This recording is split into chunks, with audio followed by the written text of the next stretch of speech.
सब बात सबके सामने कहने योग्य नहीं होती है, लेकिन आप लोगों का विश्वास दृढ़ होवे इसके लिए हम निवेदन कर रहे हैं। इसमें कोई अपनी प्रशंसा वाली बात आप बिल्कुल नहीं समझ लेना। इसमें हमारी प्रशंसा रंच मात्र भी नहीं है, केवल समर्थ सद्गुरुदेव भगवान का अनुग्रह। हम अपने विद्यार्थी जीवन में, तब विरक्त वेश नहीं हुआ था, विद्यार्थी जीवन में उनके चरणों में थे और श्रावण मास में निश्चय किया कि हम गोपीश्वर महादेव को रोज जल चढ़ाएंगे, नित्य दर्शन करेंगे। और ठाकुर जी की कुछ ऐसी लीला भई कि श्रावण पूर्ण होने को था और बुखार आ गया। बुखार में भी हम जाते रहे, लेकिन पूर्णिमा वाले दिन ऐसा बुखार आया कि कंबल पर कंबल ओढ़े जूड़ी ना जाए महाराज, ऐसे कांपे थर थर। श्रावणी भी नहीं कर सके और गोपेश्वर जी के जल चढ़ाने की बात तो छोड़ो, श्रावण पूर्णिमा को दर्शन तक नहीं कर सके। तो रात को लेटे थे तो दुख के मारे आंसू आ गए कि कौन सा भयंकर पाप आड़े आया कि गोपीश्वर महादेव को जल भी नहीं चढ़ा सके, आज दर्शन भी नहीं कर सके। लगभग 10:30 बज रहे होंगे रात के। महाराज जी ने कहा, पंडित जी कैसी तबीयत है? मैंने कहा तबीयत तो बुखार में कमी है, टूटन तो हो रही है शरीर में, बुखार कम है थोड़ा। तो रो क्यों रहे हो? तो हमने कहा महाराज जी दुख इस बात का हो रहा है कि हम कोई नियम लेते हैं, वो नियम पूरा नहीं होता। आज कम से कम, अरे बुखार आगे पीछे आ जाता, आज ना तो श्रावणी कर पाए, यमुना स्नान भी नहीं कर पाए, और रोज़ यमुना स्नान करके जल लेके जाते थे और ना दर्शन कर पाए। और महाराज जी बोले एक टेढ़ी बेड़ी सी लकड़ी, बोले ये लकड़ी ले जाओ, टेकते टेकते चले जाओ, तेरी चौखट पे आना मेरा काम है, मेरी बिगड़ी बनाना तेरा काम है। चौखट को प्रणाम करे आओ, मंदिर तो बंद हो गया होगा। मंदिर गोपीश्वर जी का 9 साढ़े 9 बजे बंद हो जाता है। हमने कहा महाराज जी कमजोरी का अनुभव हो रहा है। अच्छा तो ठीक है, मानसी में उनको प्रणाम कर लो, हो जाएगा। ठीक है, आगतिक गति है, मानसी में तो उनको दंडोत प्रणाम है ही है। जैसे ही निद्रा में गए तो पूज्य श्री गुरुदेव भक्तमाली जी महाराज पधारे और बोले कि तुम्हारे मन में बहुत पीड़ा है कि आज श्रावण पूर्णिमा को हम गोपेश्वर जी को जल नहीं चढ़ा पाए, दर्शन नहीं कर पाए, तो चलो तुम्हें कैलाश में भगवान शिव का दर्शन कराते हैं।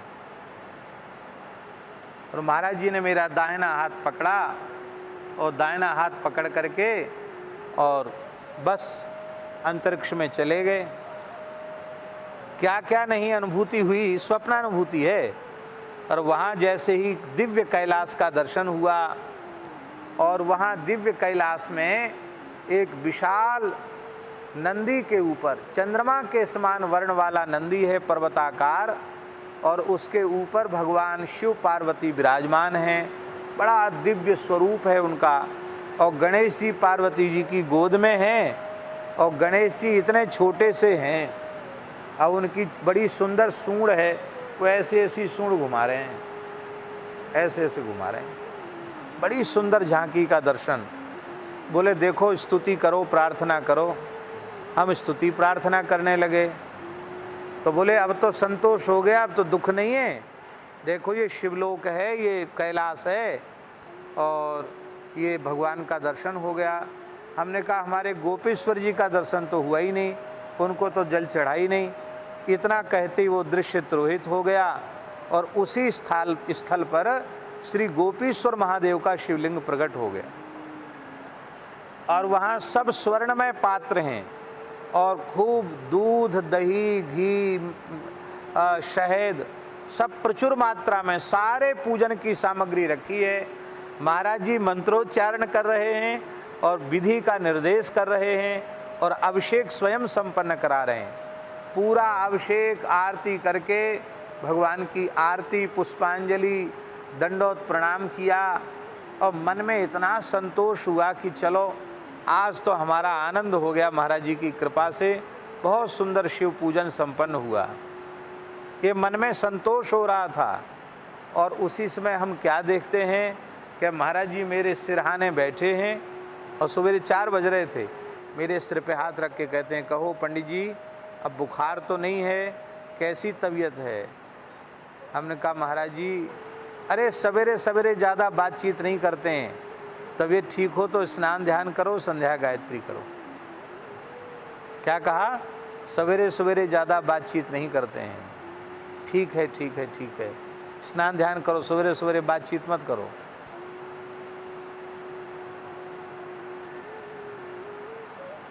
बाद में हमने महाराज जी को बताया संकेत में, बोले हाँ इसमें हमारी क्या विशेषता है, तुम्हारे मन में पीड़ा थी तो भगवान ने स्वप्न में अनुभूति करा दी, बहुत अच्छा हुआ। अपने ऊपर तो कुछ लेते ही नहीं थे, लेकिन क्या हमारे जैसे एक अत्यंत निकृष्ट व्यक्ति की ये पात्रता हो सकती थी क्या? अवगुणों की खान की ये पात्रता हो सकती थी क्या? मान लो सविधि पूरा श्रावण कर भी लिया होता तो क्या अपने साधन से अनुभूति होती?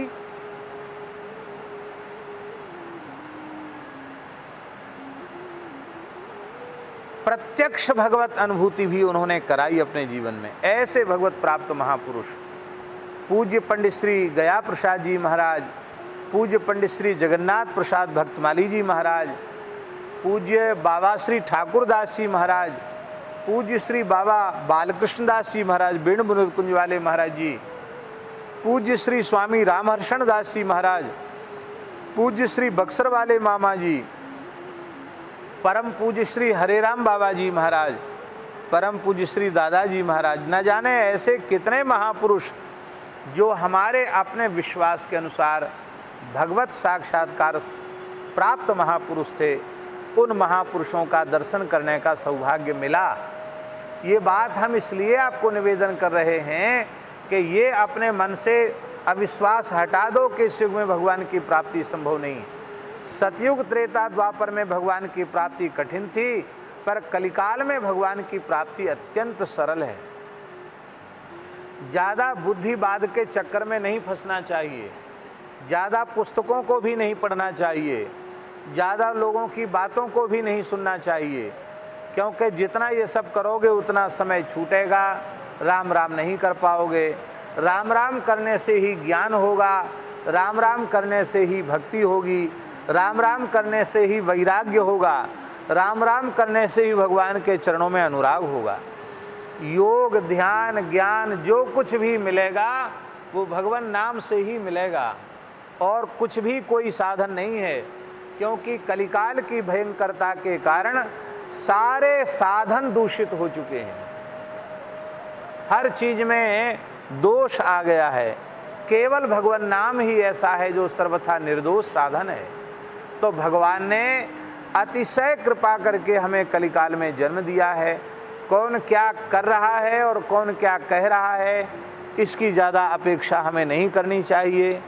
अधिक से अधिक भगवान के नाम का आश्रय लेना चाहिए, उसी में हम सबके ऊपर भगवान की कृपा हो जाएगी। गोस्वामी जी कह रहे हैं भगवान के शरण में हो जाओ, भगवान के नाम का आश्रय लो, अन्न वस्त्र का अभाव भगवान नहीं होने देंगे। आगे हूं कि वेद भाखे, और आगे तुम्हारा कल्याण होगा, ये वेद इसकी जिम्मेवारी ले रहे हैं। बस इतनी सी बात को विचार करके मैं आनंद में रहता हूं। तुलसीदास जी कह रहे विनय पत्रिका में। पूज्य वृंदावन के एक महान नामनिष्ठ सिद्ध संत परम पूज्य श्री चंद्रशेखर बाबा महाराज कहा करते थे, वो कहते थे कि बहुत अच्छी बात बाबा की वाणी से बहुत अच्छी लगती थी। उड़ीसा का शरीर था उनका बाबा का, और बड़े विद्वान थे और बड़े उच्च कोटि के महात्मा थे। माने वैराग्य का, त्याग का, भजन का साक्षात स्वरूप थे बाबा। हमारे वृंदावन की तो शोभा थे। एक प्रसंग उनके जीवन का ऐसा है, बाबा राधा कुंड में रह के भजन करते थे। यहाँ गोविंद कुंड में, गिरिराज जी में गोविंद कुंड है ना, एक कुटिया में रह के, पुरानी बात है, बाबा भजन करते थे। मांगते किसी से थे नहीं, द्रव्य का स्पर्श करते नहीं थे। मधुकरी मांगते थे रात्रि में, सूर्यास्त के बाद अंधेरे में मधुकरी मांगने जाते थे, 24 घंटे में एक बार। तो वस्त्र उनका इतना मतलब जीर्ण शीर्ण हो गया कि एक बार भोर में गोविंद कुंड स्नान करके आ रहे थे, उनकी ऊपर की जो कौपीन है वो इतनी अधिक सड़ गई थी, 2-3 जगह से गांठ बंधी हुई थी, वो टूट के गिर गई, वस्त्र भी फट गया। अब दिगंबर हो गए। अब बाबा के पास दूसरा वस्त्र नहीं था। बाबा ने किसी को कहा नहीं और जाकर अंधेरे में अपनी कोठरी में बंद हो गए, वहीं हरिनाम करने लगे।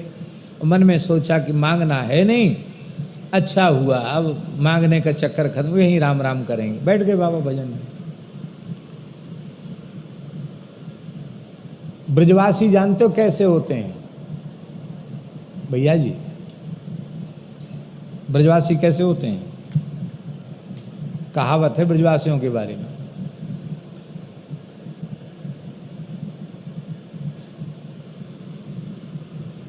ब्रजवासी समदाता नहीं, क्या? ब्रजवासी सम दाता नहीं, पर बिन मांगे देता नहीं। बोलो वृंदावन बिहारी। तुम चाहे जिते दिनांत तक घर में भूखे पड़े रहो, मधुकरी मांगवे जाओगे तो ब्रजवासी टुकड़ा दे देंगे, और नहीं तो मेरे बाबा जी ब्रज में भजन कर रहे हैं, कौन कौन को ठेका लें बेचारे। तो ब्रजवासी सम दाता नहीं और बिन मांगे देता नहीं। मांगने जाओगे तो कौन ध्यान करता, तमाम बाबा जी मधुकरी करने आते। तो किसी को पता तो था नहीं, बाबा ऐसे अपने भजन कर रहे हैं। 3-4 दिन व्यतीत हो गए भजन करते करते। चौथे दिन एक लाली आई।